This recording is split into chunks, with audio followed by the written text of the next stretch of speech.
CD లేరు, సీడీలు translation లేదు, మొత్తం హిందీ సీడీలే. బారెల్ సార్ సీడీలు ఎక్కువ ఉంటుండే. బారెల్ సార్ హిందీ నాకు తెలిసినందరు కాదు, పిహెచ్డీ చేసినోడికి అర్థమవుతుంది, అంత తొందరగా కాదు, ఎందుకంటే ఫాస్ట్గా ఉంటుంది. ఇప్పుడు హిందీ వచ్చినోడికి ఎంత ఫాస్ట్గా మాట్లాడినా అర్థమవుతుంది. హిందీ రానోడికి ఈ ముక్కు, నోరు, చెవులు, కళ్ళు ఒక దగ్గర పెట్టినా కూడా అర్థం కాక దగ్గర ఉండి వీడియో ఆన్ చేసుకొని రాసుకొని తెలుగులో ట్రాన్స్లేషన్ చేసుకుని కొంచెం కొంచెం వస్తుంది నాకు, తోడా హిందీ అర్థం అయిన తర్వాత మనోళ్ళు అక్కడి నుంచి ఏమైందంటే వీడియోలు ఆన్ చేసుకునే వాళ్ళు ఎవరైతే ఉన్నారో మీ అందరికి రిక్వెస్ట్ చేస్తున్నా, అందరు వీడియోలు ఆన్ చేసుకోండి. ఎందుకంటే నేర్చుకోవడానికి ఇంకొక విషయం, ఎవరైనా హోస్టింగ్ చేసేటోళ్ళు ఉన్నారా? హోస్టింగ్ చేసేటోళ్ళు కూడా నేర్చుకోరు కొంతమంది. ఇక్కడ ఎవరైనా ఉంటే తప్ప మిమ్మల్ని అనట్లేదు, వాళ్ళు కూడా నేర్చుకోరు. ఇప్పుడు పార్టిసిపేట్ అంటే ఓకే, నిద్రపోతుండే ఓకే, అంత బాగుంది, మరి హోస్ట్ ఎందుకు నేర్చుకోవట్లేడా అంటే నాకు కూడా ఈ ప్రాబ్లం కూడా వచ్చింది. ఈ హోస్ట్ ఏం చేస్తున్నాడు అంటే జూమ్ అయిపోయింది. ఈ రోజు అగ్రికల్చర్ సీడీ ప్లే చేసినాడు. జూమ్ అయిపోయినా కరెక్ట్ 8 గంటలకు ఫోన్ చేస్తాడు, సార్ నేను పలానా తోటలు ఉన్నా, ఏం వాడాలి సార్? మరి పార్టిసిపెంట్ అంటే ఓకే, మరి హోస్ట్ ఎందుకు అడుగుతుండని ఓ రోజు ఇంటికి పిలిపించుకున్నాను. ఈయన దినచర్య ఏం చేస్తున్నాను చూస్తే కరెక్ట్ 5:50కి అలారం పెడతాడు. ఎన్ని గంటలకి? 5:50కి అలారం పెడతాడు. లేస్తాడు 5:50 కాగానే టాక్కున లేస్తాడు. లేచి ఆ గ్రూపులల్లా ఏవైతే ఉన్నాయో లింక్ పెట్టేసి ఫ్రెష్ అప్ అవుతాడు. అయిన తర్వాత గుడ్ మార్నింగ్ లీడర్స్, నేను పలానా వ్యక్తిని మాట్లాడుతున్నా, ఈరోజు హోస్ట్ని ఫస్ట్ విన్నింగ్ టీమ్ పోయం ఏదైతుంది చేసుకుందాం అంటారు. అయిన తర్వాత నెక్స్ట్ సీడీ ప్రోగ్రామ్ అవుతుంది. కరెక్ట్ మళ్ళీ 6:50 లేదంటే 6:40, 6:50కి మళ్ళీ సీడీ ఆఫ్ అయిపోతుంది. గుడ్ మార్నింగ్ లీడర్స్, నేను పలానా వ్యక్తిని మాట్లాడుతున్నా, బుక్ రీడింగ్ చేసే వాళ్ళు ఎవరైతే ఒకసారి రండి అనే నీ బుక్ రీడింగ్. అప్పుడు తోపులు వెళ్తుంటారు బయటికి ఇక మెల్లమెల్లగా. బుక్ రీడింగ్ అంటే వాస్తవానికి ఏమంటున్నంటే ఎదుటి వ్యక్తిని నేను చదువుతున్నా నిరూపించుకోవడానికో లేకపోతే అవతల వ్యక్తి ముందు తోపు అనిపించుకోవడానికో కాదు. ఎగ్జాక్ట్లీ బుక్ రీడింగ్ అంటే ఏంటంటే మన మైండ్ సెట్ని నెగిటివ్ నుంచి పాజిటివ్గా మార్చుకోవడానికి. అందుకే దీంట్లోని పిఎంఏ బుక్స్ అంటారు, పాజిటివ్ మెంటల్ యాటిట్యూడ్ బుక్స్ అంటారు. కాబట్టి వాళ్ళు వస్తారు, వాళ్ళు మామూలుగా నిన్న ఏం చదివినో నచ్చింది అండర్లైన్ చేసి ఆయన చదివితే బాగుంటుంది. ఆ లైన్స్ మొత్తం చదువుతాడు, ఓటికి అర్థం కాదు.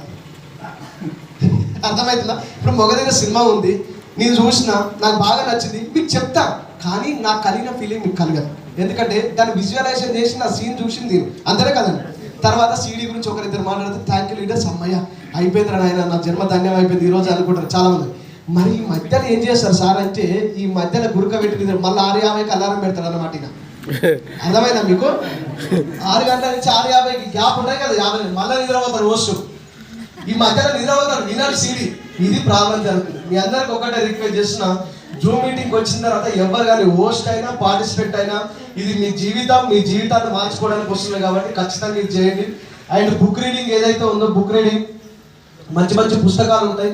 సో అందరినీ ఆకట్టుకునే కల గొప్ప ఆలోచనలు సృష్టించే అద్భుతాలు, సీక్రెట్ కానీ, తర్వాత వచ్చేసి ఆస్తులు అమ్ముకొని ఆత్మశోధక యొక్క యోగి ప్రస్థానం, లక్ష్యాలు, రకరకాల పుస్తకాలు ఉంటాయి. నేను ఎక్స్ నెట్వర్క్ కంపెనీలో ఉన్నప్పుడు జాయిన్ అయిన 2 ఏళ్ళు 3 ఏళ్ళ తర్వాత ఒక 4,500 రూపాయలు ఇన్కమ్ వచ్చింది.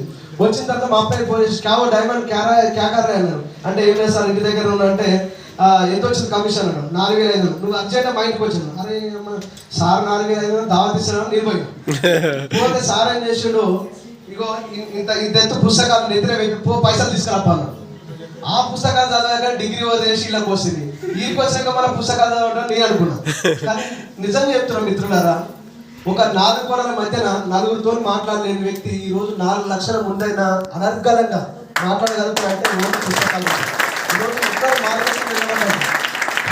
జస్ట్ నేను ఏమన్నా అంటే నిద్ర లేచిన తర్వాత ఒక 15 నిమిషాలు, నిద్రపోయే ముందు ఒక 10. ఇదేమో ఐఏఎస్ ఎగ్జామ్కి ప్రిపేర్ కావట్లేదు, మీరు ఎవరికి పాట అప్పచెప్పాల్సిన అవసరం లేదు. సో మీరు రాకముందు, బిజినెస్కి రాకముందు మీ యాటిట్యూడ్ ఎట్లుండే, వచ్చిన తర్వాత ఎట్లుండే మొత్తం పాజిటివ్గా మార్చేస్తుంది. ఫెంటాస్టిక్ ఉంటాయి బుక్స్. కాబట్టి ఈ పుస్తకాలు చాలా మీకు బయట ఎఫ్ఆర్లో కానీ ఇక్కడ టూర్స్ కానీ ఎక్కడైనా పెడితే కనుక ఇమీడియట్ తొందర తీసుకొని, లేకపోతే అమెజాన్, ఫ్లిప్కార్ట్ ఎక్కడైనా దొరుకుతుంది. తర్వాత మీటింగ్ ఏందండి, మీటింగ్. ఈ మీటింగ్ ఏదైతే ఉందో కొంతమంది మిస్ అయిపోతూ ఉంటారు. సో స్టార్టింగ్లో ఫుల్ ఎక్సైట్మెంట్ చూపిస్తుంటారు అనమాట, ఫుల్ మామూలుగా ఏడ మీటింగ్ ఉన్నా కూడా వీళ్ళు వస్తారు. కానీ తర్వాత కొన్ని రోజులు అయిపోయిన తర్వాత సిల్వర్, గోల్డ్, స్టార్ అయిపోయిన తర్వాత వీళ్ళకి ఏమైతే తెలియదు. కానీ ఊర్లలో నాటుకోళ్ళు ఉంటాయి తెలుసా? నాటుకోళ్ళు తెగులు వచ్చిన కోళ్ళు అంటారు, కొన్ని తెగులు వస్తాయి తెలుసా? తెలుగు కాదు, తెగులు రోగం. ఈ రోగం వచ్చిన కోళ్ళే ఒక దగ్గర ఉంటుంది, మిగతా అన్ని కోళ్ళు ఒక దగ్గర తిరుగుతాయి. మీరు చూసినా లేదు? కోడి ఎట్లా ఉంటుంది అంటే ఈ మాట చెప్పాలని వద్దు తెలుస్తలే కానీ వద్దులేండి, ఇది బాగుంటుంది కానీ అది ఏదో కోల్పోయిన ఒకటే ఫీల్ అయి కూర్చుంటుంటుంది. ఈ తెగులు వచ్చిన కోరకన్నా అర్థం ఉంటారు కొంతమంది లీడర్స్. మీటింగ్ ఎందుకు బంద్ అవుతారో నాకు తెలియదు.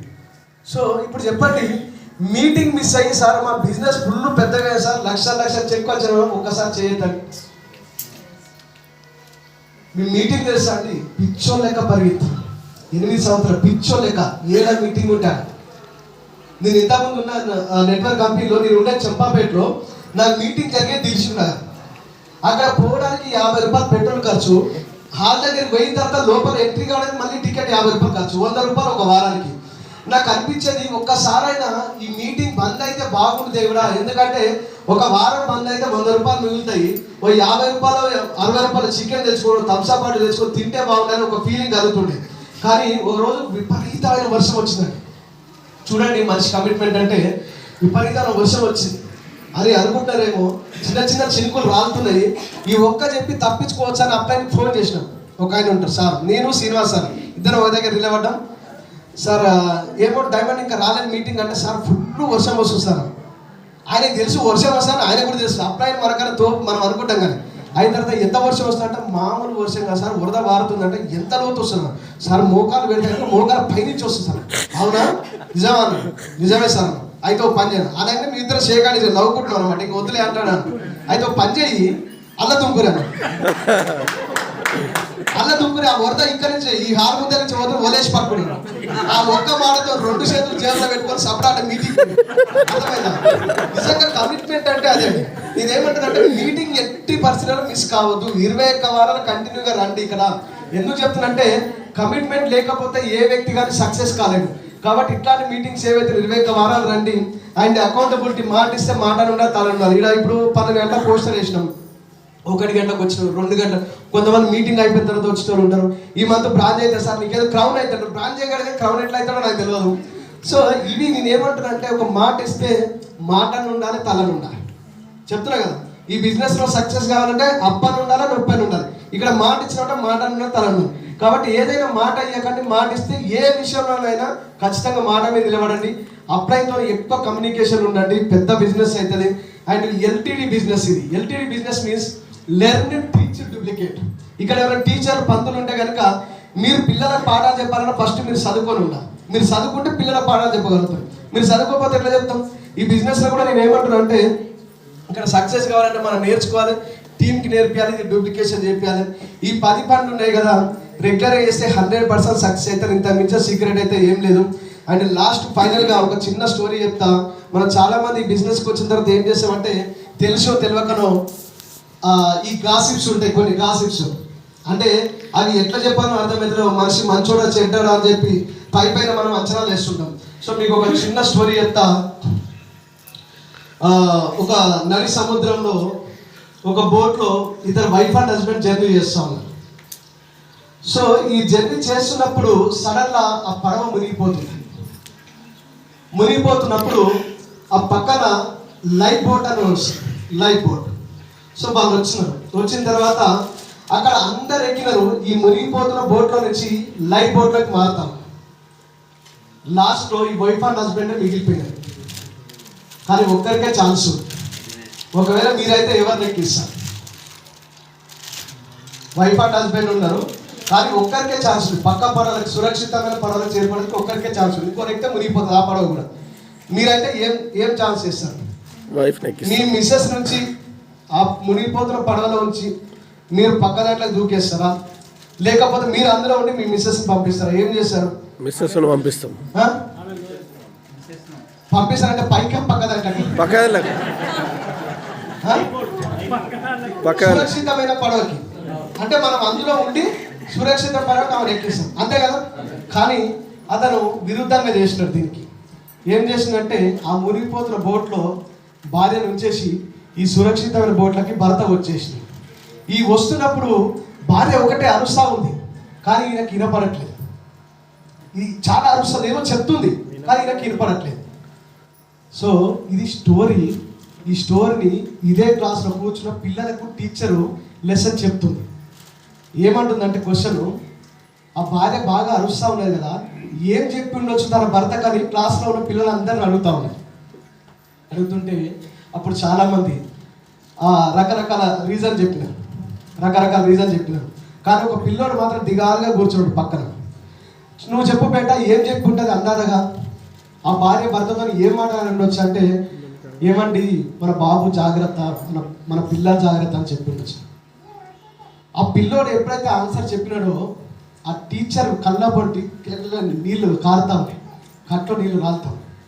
ఈ స్టోరీ నీకు ముందే తెలుసా బేట, ముందే తెలుసా అని అంటే, లేదు జబ్బుతో బాధపడుతున్న మా అమ్మ మా నాన్నకు ఆఖరి రోజుల్లో చివరిగా చెప్పిన మాటలు ఇవి అని అనగానే విపరీతంగా ఏడుస్తారు టీచర్. అయిన తర్వాత లాస్ట్ మళ్ళీ స్టోరీకి వస్తే, ఎవరైతే ఆ భర్త ఉన్నాడో సురక్షితమైన ప్రాంతానికి చేరుకున్నాడో, వాళ్ళకు ఒక అందమైన కూతురు ఉంది, బాగా చదివించినాడు, మంచి ఉద్యోగం వచ్చింది, మంచి వ్యక్తికి ఇచ్చి పెళ్లి చేసినాడు. లాస్ట్కి చివరిగా చనిపోయిన తర్వాత ఆయన ఉంటున్న రూమ్ ఏదైతుందో, ఆయన చనిపోయిన తర్వాత తన కూతురు మొత్తం శుభ్రం చేస్తుంది. ఎంత చేస్తుంది, ఒక డైరీ కనిపించి ఆ డైరీ ఓపెన్ చేయగానే అమ్మాయి విపరీతంగా ఏడుస్తూ ఉంది.